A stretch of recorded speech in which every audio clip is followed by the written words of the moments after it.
Hey, how you doing out there? Hope life is treating you well and all is good. The McManus Webcast right here at SuckItUpUSA.com. Hope you had a great New Year's. I'll do a special on the bowl games, which really were pretty crappy up until the past few days, but that'll come at another webcast. Now it's time for the NFL playoff talk. You kidding me? NFL playoffs are freaking awesome. I mean, they're just incredible. As a guy who played in 5 playoff games in my 5-year career, started 3 of them, including the AFC Championship game back after the 1996 season, there's nothing like playoff football. Everybody is watching. All eyes are on you. It's like you're on Monday Night Football every time you take the field because there's no other games being aired. The hits are harder, the plays are faster, and every play counts. You screw up on one play, it could cost your team the game, which of course cost you your path to Super Bowl 47 in New Orleans. Man, I can't wait.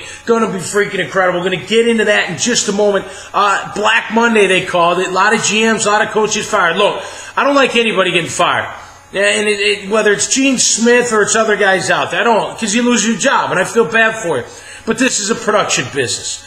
Mr. Khan had to fire Gene Smith, in my opinion. Andy Reid had to be let go up in Philadelphia. They had to clean house in Arizona. It's a production business, and when you don't produce, they have to move on from you. Now, these guys will be retreaded. These guys will be getting other jobs. Andy Reid's on top of a lot of people's list right now, Arizona and Kansas City, so we'll look forward to that.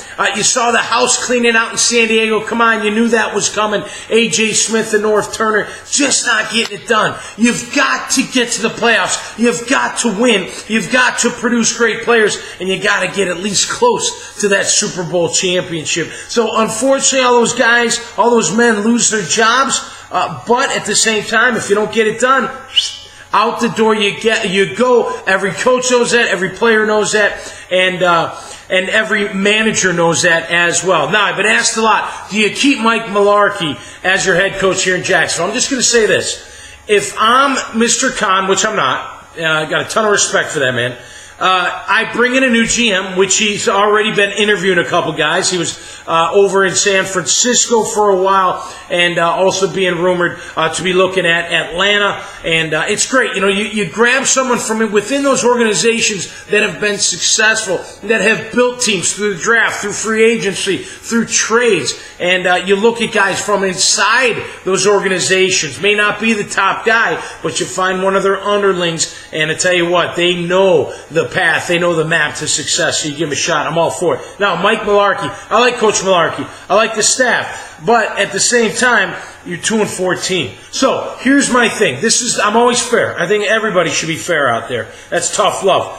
I think if I'm Mr. Khan, my new GM comes in. I say, look, I'm going to give you the power to hire who you want to hire. However, I think you should give Mike Mularkey a shot. And I want you to give him a shot. I want you to give him an interview, and I want you to interview him just like you're going to interview everybody else. So give him a legitimate chance to win the job as our head football coach, and we'll go from there. I think that's pretty fair. Of course it is. So we'll see what happens. Hey, Jag fans, hang in there. I don't know when it's going to be turned around. I do know this, though. Sometimes it only takes a year. Sometimes it only takes a year, a couple pieces in place, get the right people in place, quarterback, pass rush, and defensive end, and another playmaker on offense and in the secondary on defense, and you got yourself a team without a doubt. But got to get it done up front. O-line, D-line, overall, terrible. Sorry, terrible. Jeremy Mincey, you talk way too much. You didn't have a good year. Tired of hearing you talking. You didn't have a good year. Knighton never heard you. Alu barely heard you. The young kid out of Clemson, okay, we'll give you a little bit of break branch, but he didn't do much. Of course, Jason Babin, nice pickup. Man, I love that guy's motor. He gets after it. So, got a lot of work to do in the offseason, in my opinion. I think you got to upgrade the entire O-line except Eugene Monroe, and I think you got to upgrade the entire defensive line except with Jason Babin. I'll throw in C.J. Mosley in there. Chick, give him another year. John Chick, that is. And Mincy, you keep him around because, of course, he's got the salary, but he's got to play a lot better. No doubt about that. So good luck to the Jag organization. I'm pulling for you. I want you to win. Very disappointing year. We all know that. All in. You know what? Forget the marketing slogan. Forget it. Don't even put one out there. just get back to work and bring this city a winner. They sure do deserve it. So our playoffs are set, and it's an exciting time, right? So Atlanta and San Fran in the NFC, they get to bye, and deservedly so. Green Bay and Minnesota will go at it. I got Green Bay. I love AP. AP did great. Ponder made some plays. Minnesota went in there and won, but now it's go time. Now it's playoff time. You go back to Green Bay. I'm picking Green Bay in that one. Seattle going to Washington. Wow. How about that? Woo-wee. That's going to be an exciting one. 2 rookie quarterbacks leading their team to victory, leading their teams into the postseason. RG3 spectacular out in Washington, and of course up in the Pacific Northwest, Russell Wilson taken in the 3rd round. By the way, Russell Wilson, yeah, my rookie of the year. No doubt about it. Rookie of the year. Over Luck, over RG3. I'm taking Russell Wilson. That's going to be a good game. I'm going to go with Seattle. Seattle goes in and performs the upset. I like their D. I like their O. Of course, Marshawn Lynch is a beast. Washington's got a good D too, though. So it's going to be very, very interesting. And they got a young running back too, and Alfred Morris. What a heck of a job he's done this football season. So great job. Mike Shanahan, I don't really like some things you do. You look a little bit like a mouse sometimes, a little bit of a rat, you know what I mean? That kind of stuff. But man, you put together a team. Congratulations to you. 10-6. In the NFC East, came down to the wire. Great game against the Dallas Cowboys and getting that job done. So I think the NFC, who is my lead? I can't stop thinking about Green Bay. I can't. I know Atlanta's number 1 seed. I know San Fran beat them earlier in the year, and San Fran's a tough defense, no doubt about it. But I'm thinking Green Bay represents the NFC in the Super Bowl 47 down in New Orleans. It's going to be an exciting time. Over to the AFC, your Denver Broncos 13-3. Unbelievable. Peyton Manning. You know what? I think this year's MVP between AP and Peyton Manning is going to be one of the tougher votes out there. Because clearly, without Adrian Peterson, Minnesota's nothing as far as playoff contenders. Sorry, fellas. But you look at Denver, without Peyton Manning, they're nothing. Don't give me Tebow last year. Let me just say this about Tim Tebow. Please, if they thought he was good enough, he would have played. Simple. They watched him in practice all year. If they thought he was a better quarterback than Sanchez, than McElroy, they would have played him.